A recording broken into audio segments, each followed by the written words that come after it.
Suot mo lang yung uniform mo.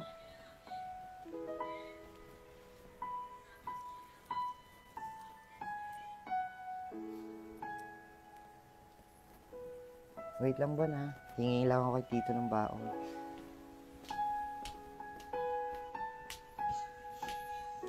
To, papasok na po kami.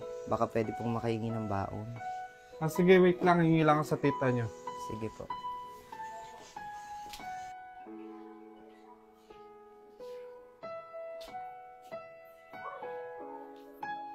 Grace, baka pwedeng bigyan mo munang baon yung mga pamangkin natin. Papasok na sila sa school eh.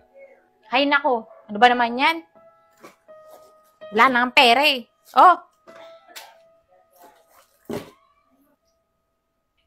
So ano, baon nyo. Salamat po, Tito. Tito, parang galit po yata si Tito Grace. Hindi galit yun, Sen. Ganun lang talaga tita nyo. Huwag nyo na intindihin yun. Sige na, pumasok na kayo. Sige po, dito na kami. Sige, Tara, ingat Bon. kayo ha.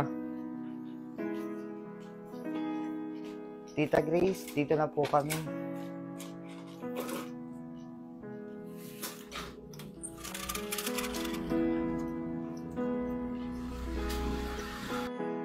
O Bon, baon mo. 40 lang yan ha.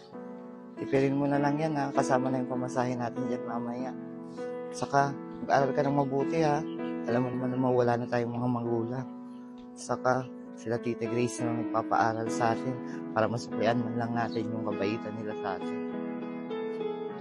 Okay lang yan ate. Malaking bagay na to para sa akin. Sige, basta mag-aral ka ng mabuti ha. Pag may problema ka sa school, magsabi ka lang kay ate. Sige po ate, pagbubutihan ko po pag-aaral ko. Bon, maglakad na lang tayo palabas. Doon na lang tayo sumakay ng jeep. Sige po ate, maaga pa naman. Tara. Ito, may jeep na Bon. Tara, sakay na tayo.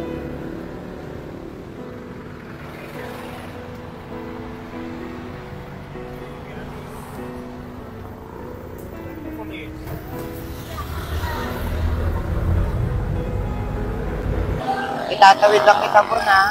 Tapos papasok na rin ako.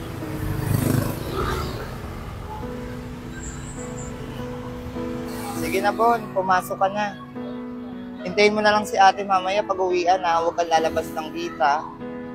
Aral ka lang mabuti. Sige na, dito na ako. Sige po ate, pasok na po ako.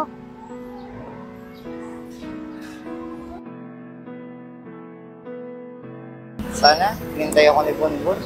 Kasi kinakabahan ako, baka umuwi siya mag-isa. Maglalakad lang pati kami. Sakto na pa si Bonbon.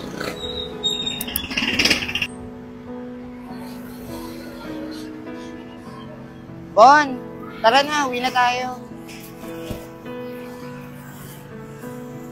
Ate, di pa po ba tayo sasakay? Hindi pa, Bon. Dadalawin kasi natin si tatay sa si nanay sa sementeryo. Sige po ate, miss ko na rin po sila eh. Bon, nandito na tayo.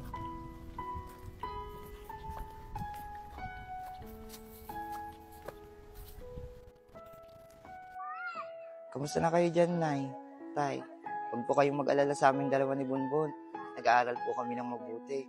Para kahit wala na po kayo, matupad po namin yung pangarap niyo para sa amin na makapagtapos. Opo, naitay, nag-aaral po ako ng mabuti.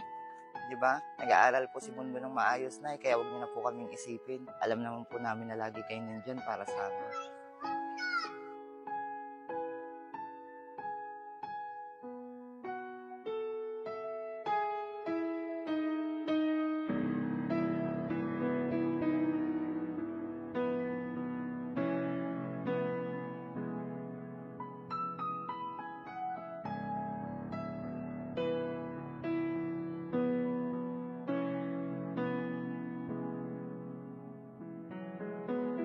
Tingnan nyo na yun. Tayo, ang galing ni Bonbon. Perfect siya dito sa test na. Galing naman talaga ng kapatid ko.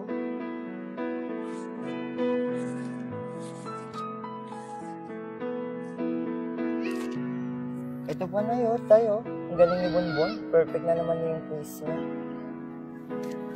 Siyempre naman, te, ginagalingan ko para kay nanay at tatay. Ang bait naman talaga. Huwag po kayong mag-alala, Nay. Tay, kahit wala na po kayo, tutuparin ko pa rin po yung pangarap niyo para kay Bonbon. Gagawin ko po ang lahat para makapagtapos lang siya. Tara na, Bon. Nay, tay, dito na po kami. Baka hinahanap na po kasi kami ni Tita Grace.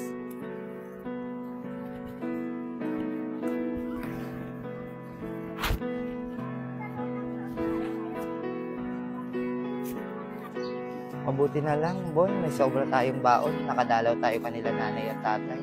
Pero baka sa susunod na lang tayo ulit dumalaw sa kanila. Kasi ang mahal ng pamasahe sa tricycle. Eh. Sige po ate, importante nakadalaw tayo kay nanay at tatay. Tara na, pasok na tayo. Balong, mag-usap nga tayo. Anong balak mo dyan sa mga pamangkin mo? Dito mo yung patitirahin? Alam mo naman, Grace, di ba? Patay na yung mga magulang nila. Ulila na sila eh. Wala na silang ibang kamag-anak dito. Ako na lang. Kaya ganun na mangyayari. Ako na kukup sa kanila. Kaya nga tayo hindi nag-aanak, di ba? Dahil gusto natin maganda muna ang buhay natin bago tayo magkaanak. Tapos ngayon, dito mo yung patitirahin? Anong gusto mong gawin ko? Palayasi ko yung mga pamangkin ko dito. Alam mo naman, wala na silang pupuntahan iba eh.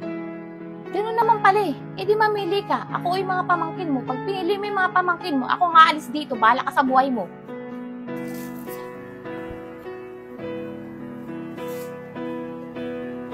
Sige na, Bon. Umbihis ka na dun sa kwarto. Mag-aasikaso mo lang ang pagkain. Sige po ate.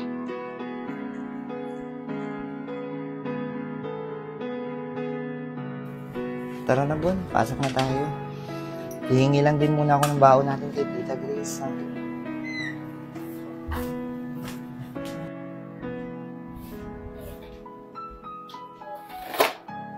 Tita Grace, baka pwede naman po kami makahingi ng baon. Wala po kasi si Tito Balong. Papasok na kami. Walang iniwang pera yung tito nyo. Huwag na lang kayo pumasok. Ganun po ba? Sige po, maglalakad na lang kami. May quiz po kasi kami nila Bonbon ngayon kaya hindi kami pwedeng hindi pumasok. Tama yan, maglakad na lang kayo. Dagdag gastusin pa kayo dito sa bahay. Mas maganda yan, lumayas na kayo. Sige po, papasok na po kami.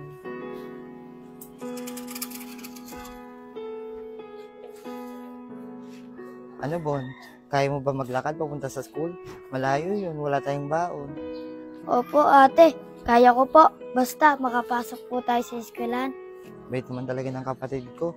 Mabuti na lang, makakain na tayo ng almusal. Bumawi na lang tayo mamaya ng kain pag nakauwi tayo sa bahay. Sige po ate, tara Ito, pasok na kabila. po tayo.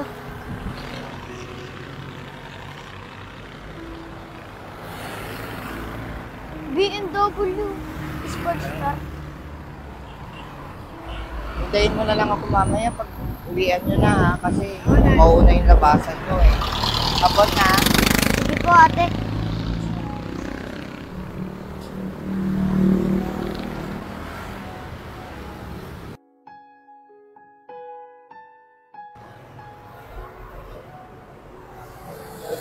Ate, napapagod na po ako ate. Pahinga po muna tayo. Hindi tayo pwede magpahinga Bon eh. Kasi malilate na tayo sa school. Sige na, papasanin na lang kita. Akin yung bag.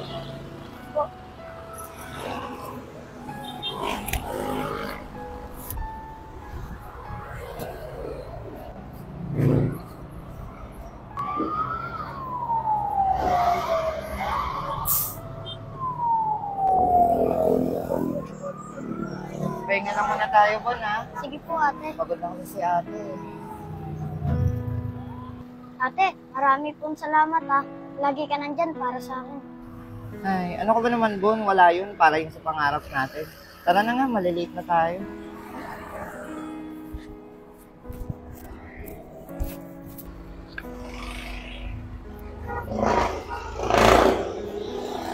Sige na Bon, late ka na.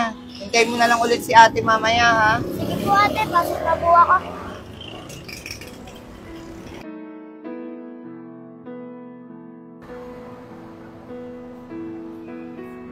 Pasensya ka na Bon ha. Wala kasi tayong baon eh. Nagutom ka ba? Hindi po ate, inatiyan po kasi ako ng kaklasmate ko kung ganyan ang baon niya. Ganun ba? Mabuti naman. Nga pala, papasan na lang ulit kita mamaya pag napagod ka ha. Sige po ate. Bon, sabihan mo lang ulit ako pag pagod ka na ha, para ipapasan ka na ni ate. Sige po ate, baka pwede na po ngayon. Pagod na rin po kasi ako. Sige, sige, akin yung bag mo.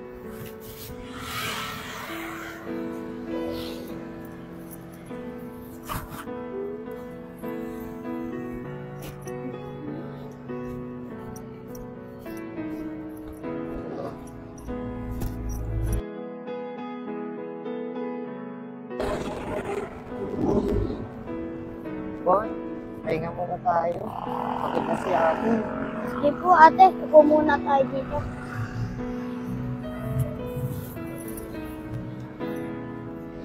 Ate, di ka pa napapagod? Kasi ako, napapagod. Ikaw pa kaya?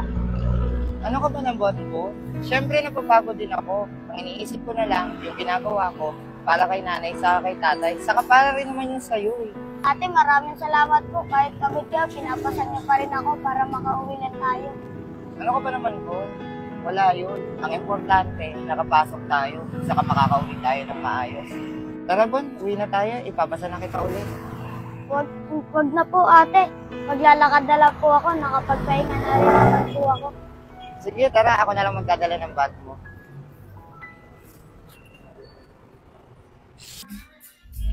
Ano, Bon? Napagod ka ba? Sigurado may pagkain naman na dun sa bahay. Opo ate, sakto. Nagugutom na rin po ako. Huwag kang mag-alala, pagdating natin sa bahay, asikasuhin ko kaagad yung pagkain natin.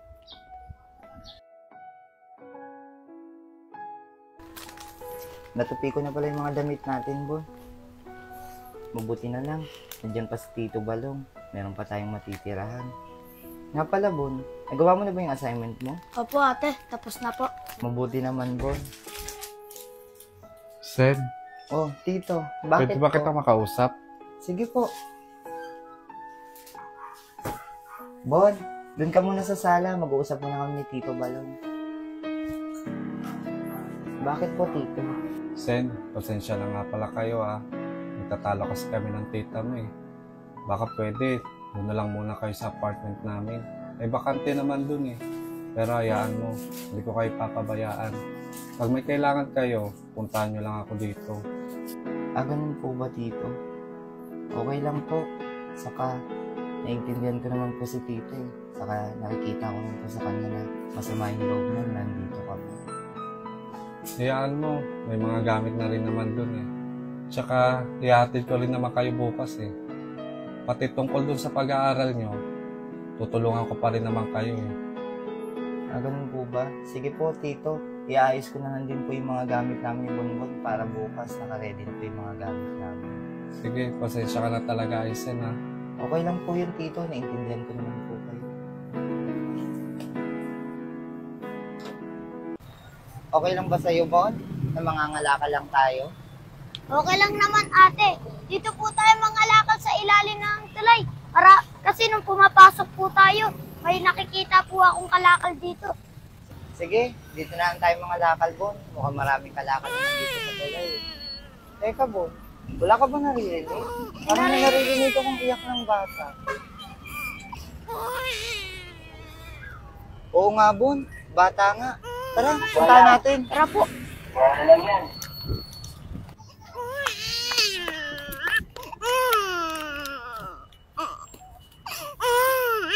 Bon, bata nga. Kawawa naman. Kuputin na lang kaya natin. Sige po ate.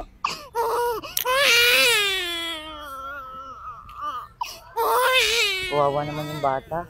Mamaya na lang kaya tayong mga lakal, Bon. Iuwi muna natin yung bata. Baka nagugutom na siya. Sige po ate, ako na lang po magbubuhat ng sensaro. Sige, tara na.